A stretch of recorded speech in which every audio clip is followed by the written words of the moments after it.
안녕하세요. 조윤 목사입니다. 네, 오늘은 사도행전 19장 예배소 전도 이야기를 계속해서 이어가 볼까 합니다.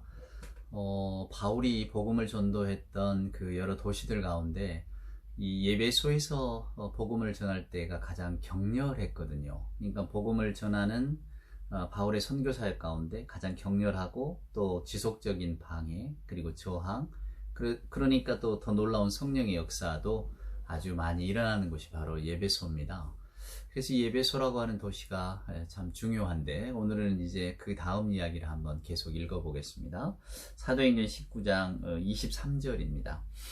그때쯤 되어 이 도로 말미암아 적지 않은 소동이 있었으니 즉 데메드리오라 하는 어떤 은장색이 은으로 아데미의 신상 모형을 만들어 직공들에게 적지 않은 벌이를 하게 하더니 그가 그 직공들과 그러한 영업하는 자들을 모아 이르되 여러분도 알거니와 우리의 풍족한 생활이 이 생업에 있는데 이 바울이 예배소뿐 아니라 거의 전 아시아를 통하여 수많은 사람을 권유하여 말하되 사람의 손으로 만든 것들은 신이 아니라 하니 이는 그대들도 보고 들은 것이라. 우리의 이 영업이 천하여질 위험이 있을 뿐만 아니라 큰 여신 아데미의 신전도 무시당하게 되고 온 아시아와 천하가 위하는 그의 위엄도 떨어질까 하노라 하더라. 그들이 이 말을 듣고 분노가 가득하여 외쳐 이르되 크더 예배소 사람의 아데미여 하니 온 시내가 요란하여 바울과 같이 다니는 마게도냐 사람 가이오와 아리스다고를 붙들어 일제히 연극장으로 달려 들어가는지라. 자, 오늘 아데미 여신을 섬기는 예배소 도시에서 이제 큰 소동이 납니다. 데메드리오라고 하는 은장색이라고 하는 건 여러분 은으로 만든 신상을 만들어 파는 사람이었다는 겁니다. 이 은으로 만든 신상 뭘 만들었을까? 오늘 여기 나온 대로 아데미라고 하는 아르테미스입니다. 비너스 말입니다. 아르테미스. 미의 여신, 다산의 여신. 예. 그러니까 이 예배소라고 하는 도시가 이 아르테미스를 섬기는 도시였다는 거죠. 아르테미스 여신의 사랑을 받는 그런 도시. 아르테미스가 상징하는 것은 풍요와 다산입니다. 그러니까 부자가 되고 싶은 마음. 그래서 이렇게 그 여신이 가슴이 많거든요. 왜냐하면 자녀가 많다는 뜻이잖아요. 다산을 상징하는. 그러니까 그 여신상을 만들어서 팔던 사람들이 예배소 도시라는 곳에 굉장히 많았고 오늘 데메드리오라고 하는 사람 대표로 나오지만은 이 사람과 더불어 매 중세 길드 조직처럼 자기들끼리 이렇게 은장색을 만들어 이 은신상을 만들어 파는 사람들의 노동협동조합이 있었을 것 아닙니까? 그만큼 큰 벌이가 됐으니까. 왜냐하면 이제 여러분도 학창시절에 많이 들어보셨겠습니다만은 세계 7대 불가사의라는 게 있습니다. 지금은 없죠. 다 사라져버린. 그 7대 불가사의 가운데 하나가 바로 이 예배소라고 하는 도시에 있었던 아데미 신전이에요. 없어졌어요. 그런데 그 흔적들이 남아있고 기록이 남아있고 그 기록을 보면은 약 길이는 한 120m, 그 다음에 폭은 60m 정도, 축구장 크기에 18m짜리 그 높이 기둥이 한 127개가 있었대요. 어마어마한 신전인 거죠. 그렇게 큰 신전을 어떻게 지었을까? 이것도 미스테리지만 그렇게 큰 신전을 지을 만한 돈과 그런 열정이 어디서 나왔을까? 그것은 그만큼 예배소라고 하는 도시가 번성하던 도시고 또 예배소 사람 대부분이 아데미라고 하는 신을 섬기던 사람들, 그러니까 또 주변 도시들에도 이 아데미 신전을 찾아와서 경배하고 제사도 지내고 또 그런 것들을 또 인생의 어쩌면 큰 낙으로 삼는 자기 인생의 어떤 뭐랄까요 보증물로 삼는 사람들이 많았다는 것을 이야기합니다. 그러니까 신전이 그만큼 컸죠. 또 신전에서 일하던 여사제들도 많았을 것이고 그러니까 또 예배소도 고린도라고 하는 도시와 유사하게 향락의 도시가 될 수밖에 없고 그러다 보니까 돈이 많이 모이고 흥청망청하는 거죠. 그러니까 오늘 이 데메드리오라고 하는 사람이 분명히 말합니다. 바울이라고 하는 사람이 들어와서 사람의 손으로 만든 것은 신이 아니라고 하니까 우리 사업이 망하게 생겼다 그 말이에요. 여러분 혹시 민화 좋아하십니까? 저는 민화를 참 좋아합니다. 옛사람 그림 보는 것이 저는 참 좋아요. 그래서 왜 학창시절에 취미 있으라고 하잖아요. 책 읽는 거 좋아하니까 독서라고 쓰자니까 좀 그렇고 누구나 쓰는 것 같고 또 영화를 좋아한다 그것도 좀 그렇고 그래서 제가 한때는 그런 걸 쓸 때가 있으면 취미하면 옛 그림 보기, 옛 그림 감상 뭐 이런 걸 쓴 적이 있었어요. 그 오주석이라고 하는 분, 예, 그분이 쓴 글 이런 것들이 저한테는 참 마음에 좋았거든요. 옛 그림을 이렇게 읽어주는 게 참 좋더라고요. 설명을 들으면 알 수가 있잖아요. 몰랐는데. 근데 그 민화를 보면 여러분 뭐 민화 다 우리가 뭐 보통 뭐 어느 집에나 가면 다 있는 민화. 거기 저는 그 민화가 왜 좋았냐면 그 민화를 보면 옛 사람들 생각을 알 수가 있어 좋았어요. 민화는 여러분 예, 감추는 게 없어요. 세속적 욕망이 노골적으로 드러난 겁니다. 꽃과 새, 물 위로 이렇게 튀어오르는 잉어, 또 책과 문방구, 또 십장생 이런 것들은 그 세속적인 삶에 대한 어떤 그 뭐랄까요 솔직한 숨겨지지 않는 그 욕망의 표출이거든요. 그러니까 쉽게 말하면 개똥밭에 굴러도 이승이 낫다. 초월적인 세계관은 없어요. 숨김없는 욕망이 그냥 드러나요. 새해가 되면 문 앞에다 붙이는 그림들이 문배도라고 하는데 거기 보면 되게 뭐 까치, 호랑이, 용, 혜태, 불가사리, 닭 이런 그림을 붙여놓습니다. 뭡니까? 잡기 오지 말라는 거예요. 잡기가 와서 우리에게 해를 끼치지 마세요. 일신상의 안위를 위해서 그런 그림들을 다 붙여놓는 거죠. 왜 십장생 그림 있잖아요. 심지어는 왕의 왕이 진무하는 뒤에도 다 십장생을 그려놓잖아요. 그건 뭐냐면 무병장수하라는 거예요. 십장생이 다 오래 산다는 동물들 아닙니까? 그리고 이제 여러분 우리가 잘 아시는 뭐 화조도 꽃과 뭐 이런 게 그려져 있는 거, 또 뭐가 있나요? 또 잉어, 물고기들 많이 그려져 있는 거. 이게 대부분 다 다산하고 연결이 되거든요. 모란도 이게 모란이라고 하는 꽃이 큽니다. 그래서 부귀화라고 불러요. 중국에서는.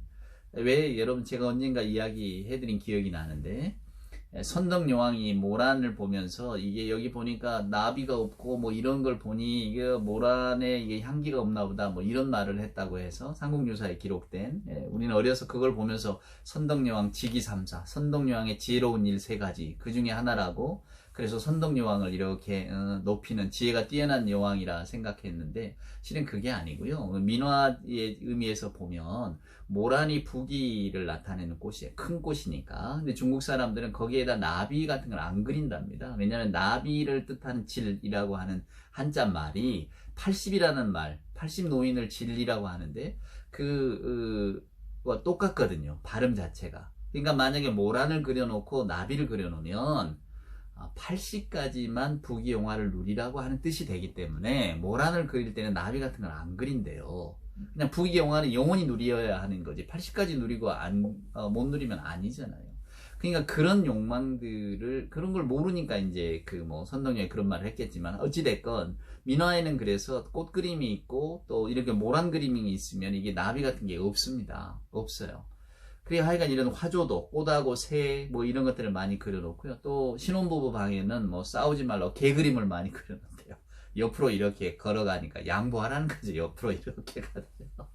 그게 다 마음이 담겨 있는 거예요. 막 원한 그림 그려놓고 그러잖아요, 여러분. 다 뭐랄까 그 금술 좋다는 것 아닙니까? 이게 부부가 금술 좋게 살아라 뭐 이런 이야기죠. 그러니까 뭐냐면 악기는 좁고 그 다음에 다산 물고기들은 보통 이렇게 다산을 의미하니까.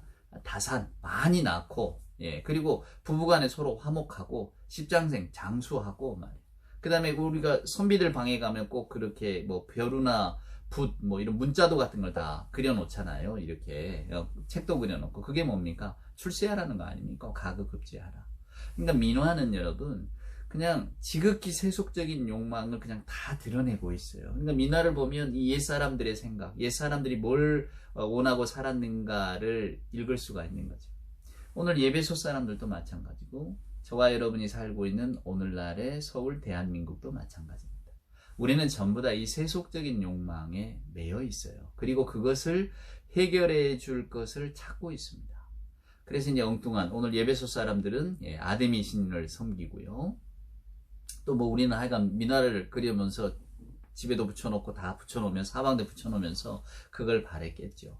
사도 바울이 그걸 봅니다. 사람들의 생각과 삶이 오직 바울이 말한 것처럼 우리가 바라는 것이 이생뿐이라면 그게 중요한 일이겠죠. 근데 바울은 살아계신 하나님 그리고 우리를 죄에서 구원하시고 우리에게 사랑과 은혜를 베푸시는 그리스도 예수 그 예수님을 통해서 나타난 하나님의 그 사랑을 전해주고 싶었던 거잖아요. 그러니까 오직 그 개똥밭에 굴러도 이승이 좋다라고 하는 이런 생각만 가지고 있는 사람들에게 더 큰 하나님의 세계를 바라보라고 하니까 여러분들이 아데미 신을 섬기고 거기다 부귀영화를 빌어보아야 그 사람 손으로 만든 게 무슨 우리에게 어떤 걸 준단 말입니까? 더군다나 우리가 가장 소중하게 여기는 생명의 문제, 죽음의 문제는 제가 해결을 못합니다. 이렇게 이야기를 하니까 바울의 이야기를 듣는 사람들은 이제 더 이상 아데미 신을 섬기지 않겠습니까? 그러니까 오늘 이런 소동이 일어난 겁니다. 바울을 잡으려고 했는데 바울이 안 보이니까 엉뚱한 사람들을 끌어다가 재판하고 그리고 이 사람을 돌로 치려고 한 거예요, 실은. 그 더 이상 이런 말이 못 나오도록. 근데 목적은 딱 하나잖아요. 우리가 이 아데미 신상을 팔아서 유복한 생활을 누렸는데 오늘 이 들어보지도 못한 바울이라고 하는 자가 와서 떠들어대는 바람에 우리 생업이 곤란을 겪게 되었다. 그래서 바울을 모함한 겁니다. 바울을 섬기는 사람들을 모함한 거예요. 이제 나중에 현명한 사람이 나와서 우리 이렇게 소독하는 거 옳지 않다. 그래서 결국 바울과 그의 일행을 이렇게 보호해주는 장면이 또 뒤에는 나오는데, 여러분 저는 이렇게 생각합니다. 이 복음이라고 하는 것은 맞습니다. 온통 사회와 사람들의 생각과 근본을 흔드는 겁니다. 우리가 그저 우리 욕망 따라서 우리 그냥 마음 내키는 대로 살아가면 저도 여러분도 모두가 다 그저 편안한 게 좋죠. 건강한 게 최고고 뭐 자본주의 사회에서 돈 많은 게 최고고 말입니다. 집도 번듯하고 차도 번듯하고 옷도 그럴듯하게 입고 얼마나 좋습니까? 그런 삶이 아름다워 보이고 오늘날 자본주의는 그것을 선하다 좋다고 가르칩니다. 그러니까 우리가 거기에 이렇게 그런 사회 속에 살다 보면 그것이 정말로 모든 사람들의 전부인 것이냐 비춰지잖아요. 근데 예수 복음은 그게 아니잖아요. 삶의 근본을 돌아보는 것이고 우리 사람됨을 돌아보는 것이고 자본주의가 요구하는 대로 우리의 가장 중요한 것은 뭐 우리는 다 수단이잖아요. 사람도 수단이고 왜 돈이라는 것 또 부라는 것 어떤 그 목적을 따라가다 보면 거기에 따른 우리들은 그저 수단으로밖에 비춰지지 않는데 성경은 무엇보다도 사람의 가치를 귀하게 여기잖아요. 하나님의 자녀라고 창세기에 말한 것처럼 하나님의 형상 따라 만들어진 사람의 가치를 회복시키고 우리가 가장 귀하게 생각해야 될 게 무엇인가를 다시 한번 깨닫게 하는 것이 실은 복음 아닙니까? 복음의 역사가 뭡니까? 하나님께서는 제가 늘 말하지만은 하나님을 사랑하고 이웃을 사랑하고 하나님 사랑 그리고 우리 주변에 있는 모든 이 관계들의 회복들 사람을 어떤 수단이나 도구로만 보는 게 아니라 목적으로 보고 귀하게 여기고 다 같은 어떤 생명체로 보고 이런 것들 모두가 다 귀하게 여기라고 시편에 말한 것처럼 형제가 연합하여 동거함 어렵죠. 불가능한 이야기입니다. 성경이 가르치는 우리 인간의 삶이라고 하는 것은 그 길을 향해 나가야 된다는 거예요. 왜? 하나님이 그것을 기뻐하시니까. 그러니까 우리가 복음을 제대로 받아들이면 여러분 우리의 생각과 우리의 어떤 지향하는 삶의 목표가 실은 달라지는 겁니다. 그래서 복음은 사회 복음이 되는 거예요. 여러분 혹시 그 윌리엄 윌버포스라고 하는 영국의 한 국회의원 이야기 들어보신 적 있으시잖아요. 영화로도 만들어졌는데 이 사람이 1833년에 영국의 그 노예제도를 혁파하기 위해서 애쓴 국회의원입니다. 사람들은 다 노예제도가 그냥 마땅한 것처럼 여기고 있었어요. 18세기, 19세기. 그러니까 윌리엄 윌버포스가 살던 1800년대는 이미 대부분의 사회는 다 기독교 사회 아닙니까? 그런데도 노예제도를 아무렇지도 않게 여겼다니까요. 근데 이 윌리엄 윌버포스가 그것을 폐지하려고 그렇게 애를 씁니다. 기도를 많이 해요. 하지만 그의 외침, 그의 생각에 동조하는 사람들이 극소수기 때문에 외롭게 투쟁하다 죽는단 말이에요. 근데 그로부터 1년 후에 영국 의회가 노예제 폐지를 결정합니다. 여러분 이게 놀라운 복음의 힘이에요. 예배소에 가서 바울이 복음을 전합니다. 아까 제가 서두에 이야기했지만 가장 격렬한 저항에 부딪혔거든요. 저희가 살펴보진 않았지만 유대 제사장이라고 알려진 스게와 그 사람 이름은 기록에는 없으니까 아마 가짜 이름 같은데 스게와 일곱 아들들이 아마 귀신을 불러내고 이런 사역들을 막 감당을 합니다. 치병을 하고 말입니다. 그런 걸 바울이 다 깨트리거든요. 그러니까 복음이 들어가는 곳에는 사술이 없어지는 거예요. 사술이라는 게 결국 뭡니까? 사람들의 마음을 현혹하고 사람들의 정신을 혼미하게 해서 그것을 행하는 사람이 자기 유익을 취하는 거잖아요. 요즘 판치고 있는 이단 사이비도 마찬가지입니다. 예수의 이름을 팔아서 다 자기 배를 불리는 거예요. 그러니까 모든 사이비 이단의 끝에는 뭐가 있냐면 돈이 있습니다. 여러분 잘 보세요. 이 교주만 부귀영화를 누리는 거예요. 그 밑에서 그것이 정말로 참 가르침이라고 생각했던 사람들은 자기 젊음, 노동력, 뭐랄까 자기 인생 다 허비하면서 결국은 착취당할 뿐이란 말입니다. 복음은 그게 아니에요. 복음은 우리가 마땅하다고 여기는 것들을 다시 한번 돌아보게 한다 그 말입니다. 바울이 그랬습니다. 오늘 바울이 생명의 주님을 전할 때에 이 아데미 신전, 아르테미스 신전, 그토록 큰 놀라운 신전이 있었던 에베소라고 하는 도시 자체가 흔들리고 있잖아요. 여러분, 소요가 일어났다는 것은, 오늘 이 데메드리오라고 하는 사람이 소동을 일으켰다는 것은 이때 이 바울이 전한 복음의 어떤 그 반향이 얼마나 에베소 도시를 흔들었는가를 저와 여러분에게 보여주는 반증입니다. 그냥 조그만한 곳에서 그냥 막 있는 듯 없는 듯 복음이 전해지고 사라졌다면 이런 소동이 안 일어나죠. 온 에베소 사람들의 마음속에 야, 여기 새로운 도가 있구나. 정말 우리가 들어보지도 못한 하나님에 관한 이야기, 도대체 예수 그리스도라는 분의 이야기가 오늘 우리의 정신을 때리는구나. 오늘 우리의 마음을 감동시키는구나. 이런 복음들이 전해졌기 때문에, 능력 있게 전해졌기 때문에 오늘 이 에베소에 소동이 일어난 겁니다. 그래서 그들은 바울의 복음을 막으려고 했지만은 결국은 막지 못하고 선하게 그냥 해결이 되어지는 장면을 보여줍니다. 바울은 이제 이 일을 끝으로 다시 이제 예루살렘으로 돌아가고 이제 로마로 가는 여정을 시작하게 되는데요. 이래서 이 에베소라고 하는 곳에서 벌어졌던 이 복음 전파를 보면 그렇구나. 하나님의 복음에 들어가는 곳에는 격렬한 저항이 있지만 결국은 그 격렬한 저항이야말로 하나님의 복음이 참 힘을 가지고 있다는 증거가 되는구나. 오늘날 우리가 이 사회에서 살아가면서 저도 여러분도 복음을 받아들일 때에 그저 내 복음으로만 받아들이기가 쉽습니다. 이 복음이라고 하는 것이 오늘 나를 구원하는구나. 개인 구원이라는 말을 하잖아요.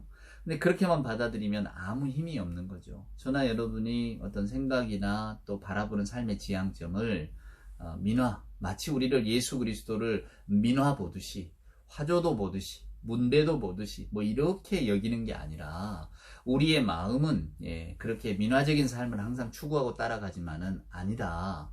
예수 복음을 들을 때에 화들짝 놀라면서 여러분, 우리가 세계 역사라고 하는 큰 틀에서 보면 저와 여러분의 인생이 무슨 얼마만큼의 시간이 있겠습니까? 우리가 100년을 산다 한들 듣자 하니 요즘 태어난 아이들 120세까지 산다고 하죠. 우리나라 평균 수명도 요즘 태어난 아이들은 다 80세를 넘긴다고 하니까 놀라운 하여간 통계의 수치 아닙니까? 통계가 80이 넘는다는 것은 많은 분들이 100살 넘게 산다는 이야기예요. 그런데 40, 50을 살든 100살을 살든 긴 역사에서 보면 아무것도 아니잖아요. 근데 내가 아무것도 아닌 것 같은 삶이 우리는 전부인 것처럼 보이니까 그저 내가 이 땅에 사는 동안 어떻게 하면 좀 편안하게 살아볼까?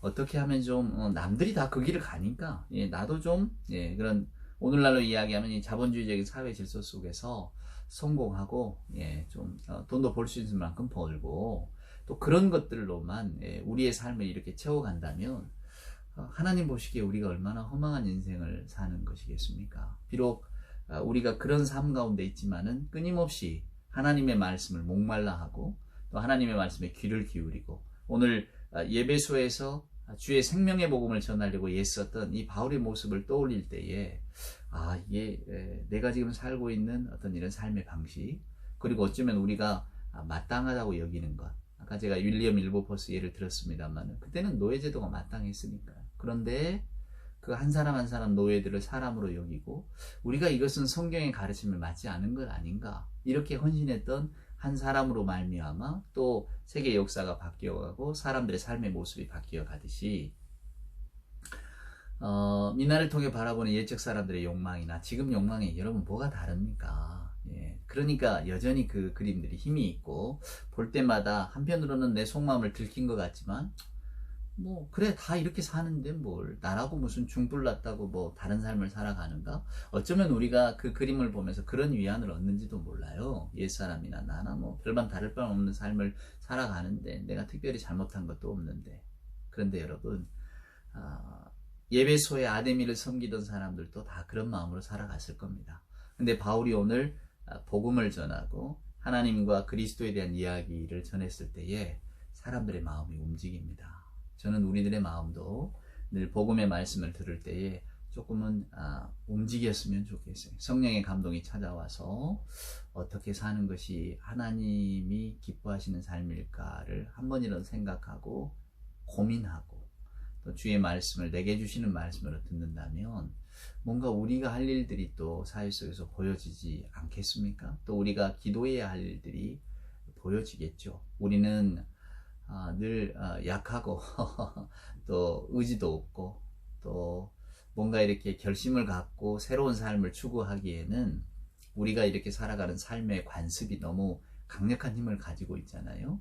그래서 우리 모두는 다 민화적인 소망을 품고 살아가고 있을지는 모르지만, 늘 하나님의 말씀이 한 줄기 시원한 바람이 되어서 우리 정신을 깨우는 그냥 그 바람 같은 존재가 돼서, 오늘 또 이 말씀을 나눈 우리 모두가 맞구나, 좀 둔해졌던 제 마음이 깨어나고 하나님이 기뻐하시는 삶이 무엇일까를 곰곰이 고민하게 하는 그런 계기가 되는 말씀이 되었으면 저는 참 좋겠습니다.